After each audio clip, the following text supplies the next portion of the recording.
Leitura do livro Aveluz, João Nunes Maia, pelo Espírito Shaolin. Verdade. Judas Tadeu nunca se esquecera de visitar Cesareia de Filipe, antiga cidade que fica no sopé das montanhas de Hermon, beirando as nascentes do Rio Jordão. Essa metrópole buscara seu nome na condescendência de Tibério César, que reverenciava Filipe, o tetrarca. Valorizava muito a região e fortalecia os lagos políticos. Chegou a ser um grande centro onde o comércio de Roma se fazia esplender por toda a Palestina. Depois que o imperador desapareceu dos cenários dos Césares, a mesma cidade recebeu um novo batismo, mudando o seu nome de Cesareia de Filipe para Nerônias, dada a sucessão de Tibério por Nero. Hoje tem o simples nome de Bânias, para esquecer um passado que sujou as águas do Jordão por muito tempo. Nos dias atuais é muito simples e tranquila aldeia, onde se veem os restos de uma antiga civilização. O tempo passa e passam também os homens. Judas Tadeu buscava de vez em quando a cidade de Cesareia de Filipe, ao norte da Galileia, e ali ficava meditando, de forma que sua consciência parecia buscar no próprio tempo algo que sentia, pois a alma é, na realidade, um viajor incomparável. E a mesma consciência nunca se esquece de escrever, por métodos desconhecidos dos sábios, a história universal, capacitando a cada criatura os meios de, quando lhe aprouver, consultar-se nas coisas que se referem às suas vidas pregressas. As ruínas de uma civilização não são propriamente a destruição de tudo aos olhos de quem enxerga. As sensibilidades aguçadas são como uma verdadeira biblioteca, porque nelas estão registrados todos os fatos que nos levam ao caminho de muitos dramas. A ciência do futuro irá provar essas verdades que, por enquanto, ficam qualificadas nos contos que a ilusão produz. Tadeu era um pouco comedido. No entanto, as coisas do passado o fascinavam. Gostava de ficar meditando sobre objetos amigos, sentindo a presença deles, e se alegrava só em tocar coisas que o tempo enfumaçara. Tadeu já era discípulo de Jesus nessa visita à Cesareia de Filipe. Certa noite dormira em uma ruína antiga que lhe trazia recordações indeléveis. Ao sair voando para o infinito nos braços de Morfeu, adentrou um casarão onde os personagens lhe lembravam um passado de grande glória, de feitos incomparáveis. Isso desfilava à sua frente como nos dias presentes se processa nos bens dotados documentários cinematográficos. Via com certa emoção o desfile de carruagens de guerra da antiga Assíria, as famosas lutas de egípcios e judeus, as glórias do Baixo e Alto Egito, de Mênfis, os grandes feitos sacerdotais da Caldeia, o Império Babilônico, a expressão formidável de Alexandre, as visitas consecutivas de grandes personagens da política, o aprumo de Cartago, da Grécia e de Roma, no cenário da filosofia e da disciplina religiosa, como a Índia e a China se faziam presentes com valores inenarráveis. Judas Tadeu sentiu-se no céu.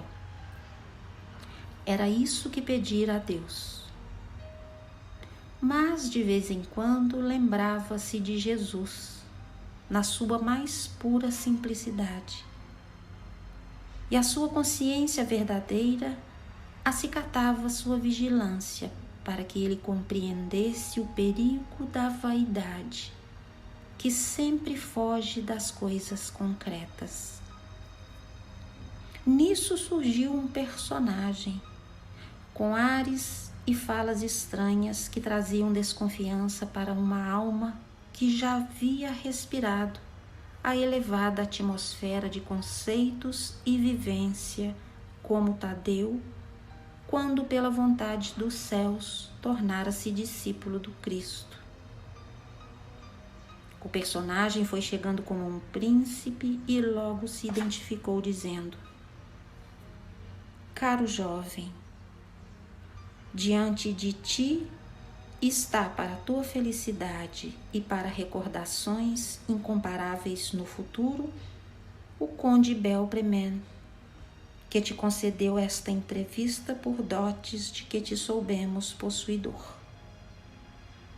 Tu poderás te tornar representante da nossa alta linhagem junto aos homens, desenvolvendo em meio a eles a nossa filosofia, que nada tem a ver com as fraquezas de conceitos de velhos e ultrapassados filósofos, famintos e desprezados, que correm por vezes todas as terras do Oriente. Judas ficou um pouco impressionado com a fala do conde, mas conservou-se calado por não saber de quem se tratava. O conde voltou a falar: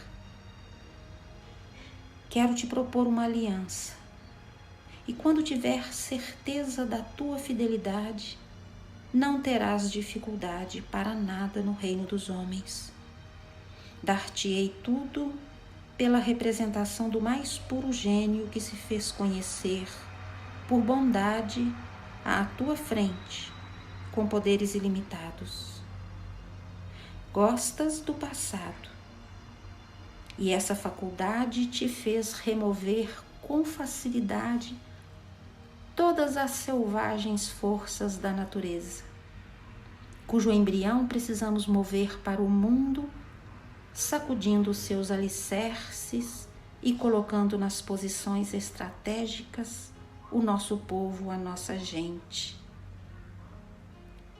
Quando Tadeu começou a vislumbrar nos pensamentos a presença de Jesus, o conde notou isso e fez o discípulo esquecer da ideia, por transmissões mentais que o mago negro dominava com facilidade. Judas Tadeu, na sua simplicidade, perguntou com humildade: que queres que eu faça, Senhor, em benefício dos homens? O mago sagaz e faceiro, deixando transparecer a bipolaridade sensual, desenhava pelos gestos o que lhe passava pela mente. Sorriu gostosamente, achando-se no completo domínio da situação. O que eu quero? Eu quero muita coisa. Eu quero muita coisa. Nós vamos por etapas, extraindo do passado as que nos oferecem os maiores prazeres e selecionando no presente as que possam nos dar um gozo extraordinário.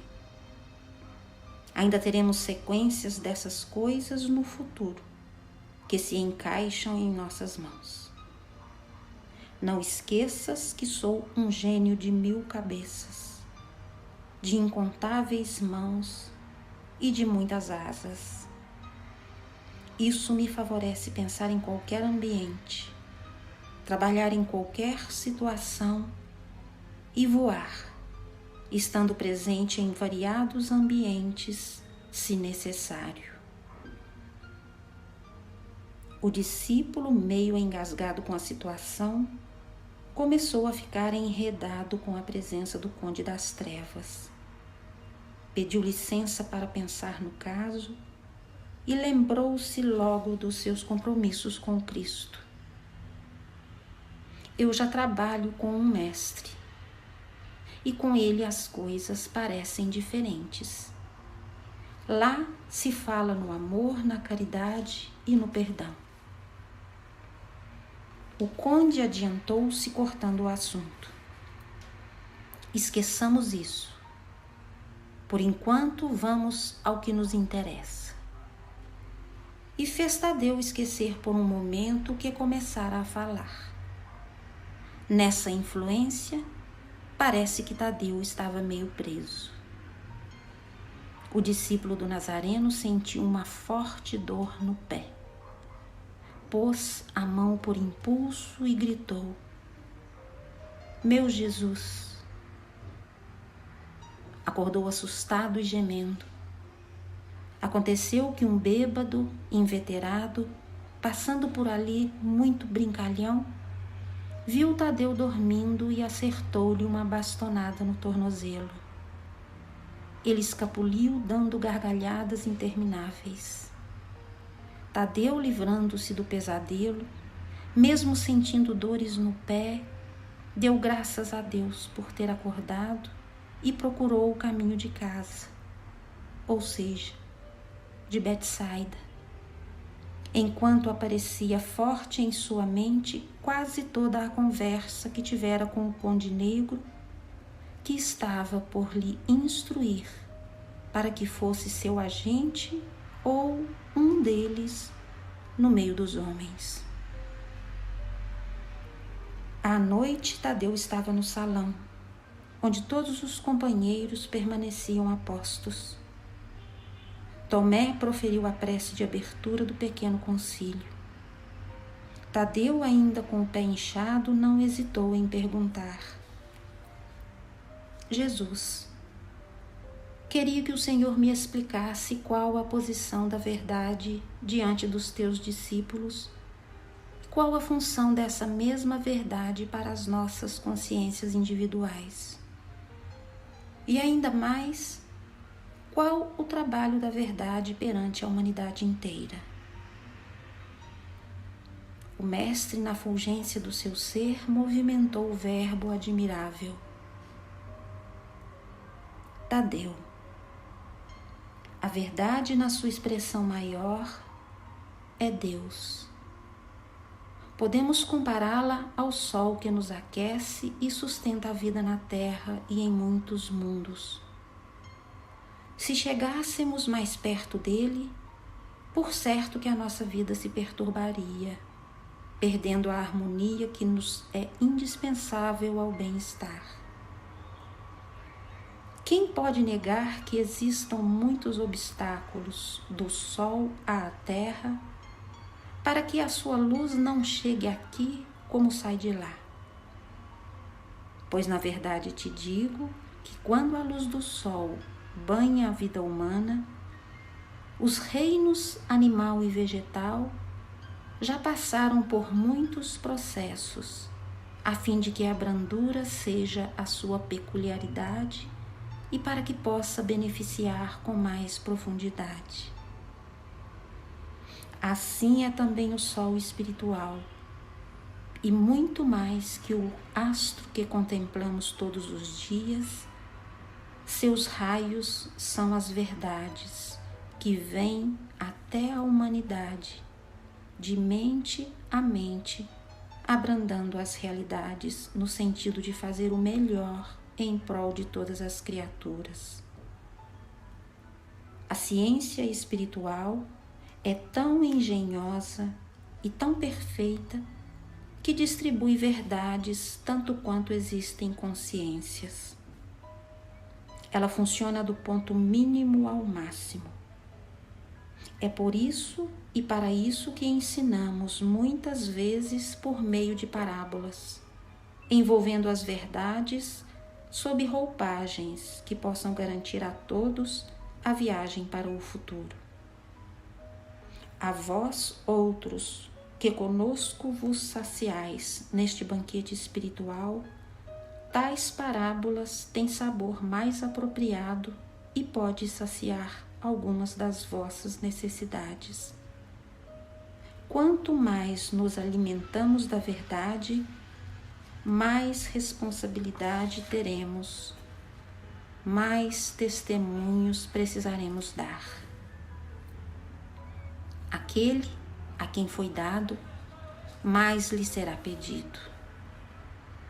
A verdade, na sua posição de luz, não depende dos homens para clarear. Ela por si mesma se faz conhecer. Entre mentes, os homens se aproximam dela e se propõem a estendê-la por toda parte, não como caridade para a própria verdade, mas para benefício próprio, atingindo no mesmo instante os outros homens. Judas Tadeu acompanhava Jesus mentalmente em todos os tópicos de sua prosa e não deixava a distração fazer perder os conceitos. O Nazareno alcançava o maior objetivo que o discípulo esperava. A dissertação continuou. Tadeu, já notaste nos antigos escritos sagrados a descrição da mulher de Ló virando estátua de sal, quando tenta olhar para trás, para as ruínas de Sodoma e Gomorra? É certo que podemos admirar os feitos antigos quando eles impulsionam o progresso e fazem da humanidade um impulso divino na escala das belezas imortais. Porém, é perda do precioso tempo viver de novo esse passado. É parar no próprio tempo e se petrificar como a mulher de Ló às portas da grande catástrofe. O hoje te espera inflamado, dando-te oportunidades nunca antes oferecidas. Aquele que segue sem interrupção está sempre à frente dos que olham para trás. E na verdade te digo que sempre, nas sombras do passado, escondem-se víboras que projetam nos que se demoram em suas contemplações a peçonha, o prazer por acontecimentos que já se foram, propondo-nos que tomemos parte nos dramas em que o clima aromático é o sangue, o ódio, a vingança, a destruição. Se não atentamos aos nossos deveres, caímos em novas tentações, e o esquecimento cresce de maneira a ficarmos de passos lentos na subida que o progresso nos mostra, convidando-nos em todas as direções da felicidade. Quando nos depararmos com determinadas ruínas em forma de livros que o tempo escreveu, abençoemos suas lições e sigamos avante, em busca de novas e mais vivas experiências, deixando assim a nossa cota de cooperação para outras gerações que irão nos suceder. As gerações são como ondas da vida, umas se sucedendo às outras ao infinito, e entre si intercambiando experiências, incentivando vidas em sequências intermináveis. Se gostas da verdade, começa a vivê-la na feição que podes suportar, pois a cada um pertence um quinhão dessa realidade. Assim como existem muitos raios do mesmo sol. Jesus serenou sua fala, dando tempo para que os apóstolos pudessem alcançar o perfume das suas intenções e a força da sua sabedoria. Judas Tadeu esperou ansioso mais alguma coisa que lhe tocasse na alma, mais diretamente sobre o sonho que tivera. Quis falar, não sentiu coragem, mas se esquecera que pensar forte para Jesus era falar em uma dimensão que não tinha segredos para ele. O mestre voltou aos seus conceitos. Os agentes das trevas estão impacientes nos planos mais ligados à terra. Eles se aproveitam de quaisquer esquecimentos que a vaidade e o orgulho fazem aparecer. Aproximam-se dos homens, espreitando caminhos que lhes abram o coração na imprudência, na ambição, na maledicência. Chegam a perturbar até o repouso das almas e suas intenções avançam até sobre os que Deus abençoou com maior maturidade.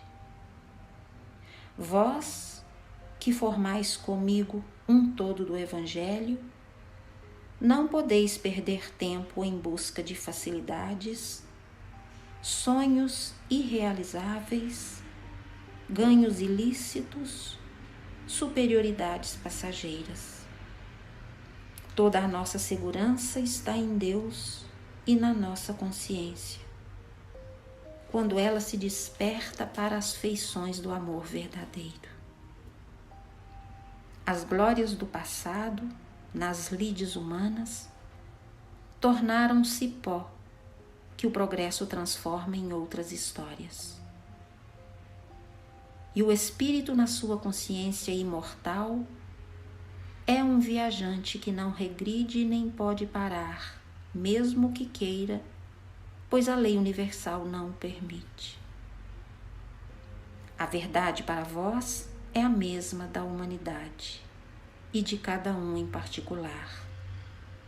O que existe de diferente é que para cada momento ela veste uma roupagem de acordo com as necessidades, como os próprios homens da lei, que para cada tipo de cerimônia usam vestes diferentes.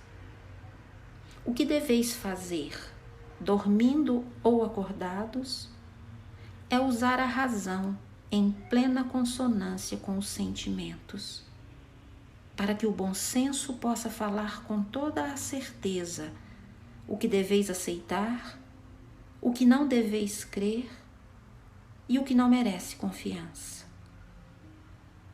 O que deveis provar é o que podeis comer, já que na maior disposição de acertar, Deus estará ao vosso lado ajudando pelos meios da inspiração a selecionardes os vossos próprios caminhos. E não vos esqueçais de usar a oração como uma das maiores vigilâncias, que logo as tentações se desfarão, os céus e as estrelas aparecerão novamente, vos convidando aos espetáculos das belezas da criação.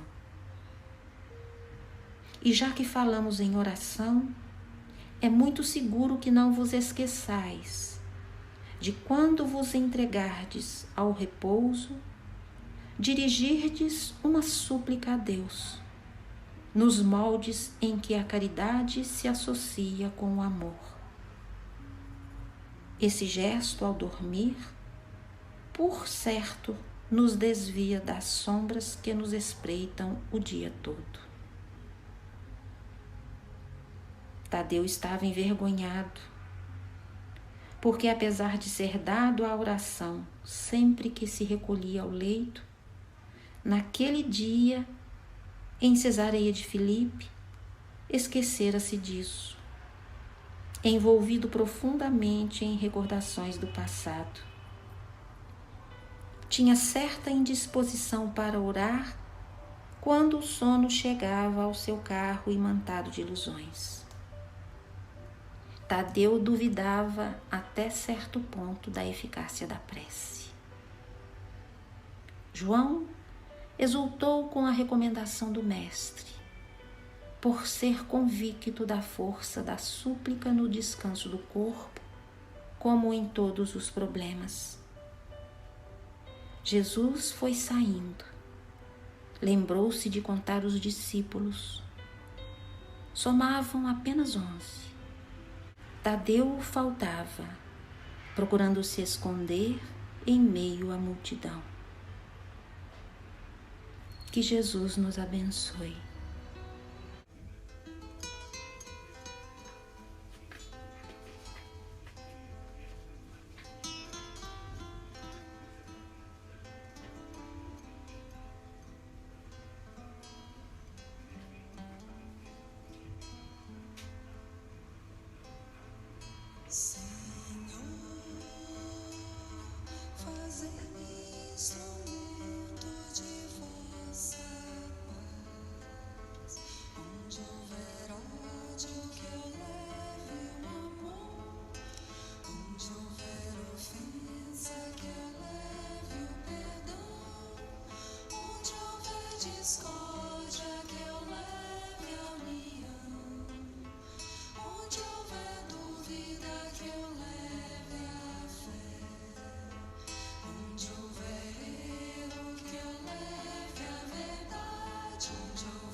discórdia que eu levo.